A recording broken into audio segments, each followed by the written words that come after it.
നിനക്ക് ഇത്രയും നാള് പിണറായി വിജയനും മരുമകനും മന്ത്രി റിയാസും നിനക്ക് ശത്രുക്കളായിരുന്നു.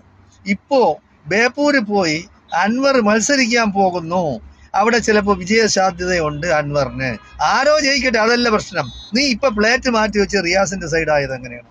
അപ്പൊ നീ ഒരു തന്തയ്ക്ക് പിറന്നവനാണ്. നിനക്ക് എത്ര തന്തയുണ്ട് ഷായൻസ്കറിയാം. പറഞ്ഞ വാക്കിന് വില വേണം.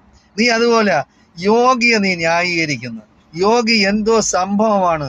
യോഗി വന്നതിന് ശേഷം UP അങ്ങനെ തള്ളി മറിച്ചിരിക്കുകയാണ്. അവിടെ എയർപോർട്ട് ഉണ്ടാക്കി, അവിടെ റെയിൽവേ സ്റ്റേഷൻ ഉണ്ടാക്കി. എയർപോർട്ടും പിന്നെ റെയിൽവേ സ്റ്റേഷനും മാത്രം മതിയാ? അവിടെയുള്ള പാവപ്പെട്ട ജനങ്ങളെ വിദ്യാഭ്യാസം ഉണ്ടാകുന്ന നീ അന്വേഷിച്ചിട്ടുണ്ടോ?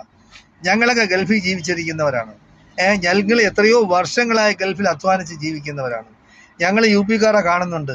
UP ഇവിടെ കേരളത്തിൽ വന്ന് കിടന്ന് ജോലി ചെയ്യുന്നതിനാണ്. അവിടെ എല്ലാം പിന്നെ സുഭിക്ഷമായിട്ട് കൊടുത്തിട്ടാ? അവിടെ എയർപോർട്ടും പിന്നെ റെയിൽവേ സ്റ്റേഷനും മാത്രം മതിയാ? ജനങ്ങൾക്ക് വിദ്യാഭ്യാസം വേണ്ടേ? ജനങ്ങൾക്ക് കിടക്കാനിടം വേണ്ടേ? നല്ല വീടുകൾ വേണ്ടേ? സംസ്കാര സമ്പന്നരാണ് അവര്? വിവരമുള്ളവരാണ്? വിദ്യാഭ്യാസമുള്ളവരാണ്? അവരുടെ മെഡിക്കൽ സഹായങ്ങൾ എങ്ങനെയാണ് ഗവൺമെന്റ് കൊടുക്കുന്നത്? അവർക്ക് റേഷൻ കൊടുക്കുന്നുണ്ടോ? അതൊക്കെ നീ അന്വേഷിച്ചിട്ടുണ്ടോ? UP എന്തോ ആണ്. UP പോലെ ഇനി ആക്കണമെന്നാണ് കേരളത്തിന്? പറയും, അതും പറയും. ഷായൻസ്കറി അതും അതിനപ്പുറം പറയും. നീ വേറൊരു കാര്യം കൂടെ മനസ്സിലാക്കുക. RSS സംഘപരിവാർ മുഖ്യമന്ത്രിയാണ് ആസാം ഭരിക്കുന്നത്. നീ അതിനെപ്പറ്റി ഒന്ന് സംസാരിച്ചിട്ടുണ്ടോ ഇതുവരെയെങ്കിലും? ആസാമിലെ മുഖ്യമന്ത്രി പരസ്യമായിട്ട്, നിനക്ക് വേണമെങ്കിൽ ഞാൻ ഇപ്പൊ വീഡിയോ ഇട്ട് തരാം, പരസ്യമായിട്ട് പറഞ്ഞ എന്താണ്? നിങ്ങൾ ഏതെങ്കിലും മുസ്ലിമിന്റെ ഓട്ടോറിക്ഷയെ കയറുന്നെങ്കിൽ 5 രൂപയാണ് അവൻ ചോദിക്കുന്നതെങ്കിൽ അവന് 4 രൂപയെ കൊടുക്കാവൂ.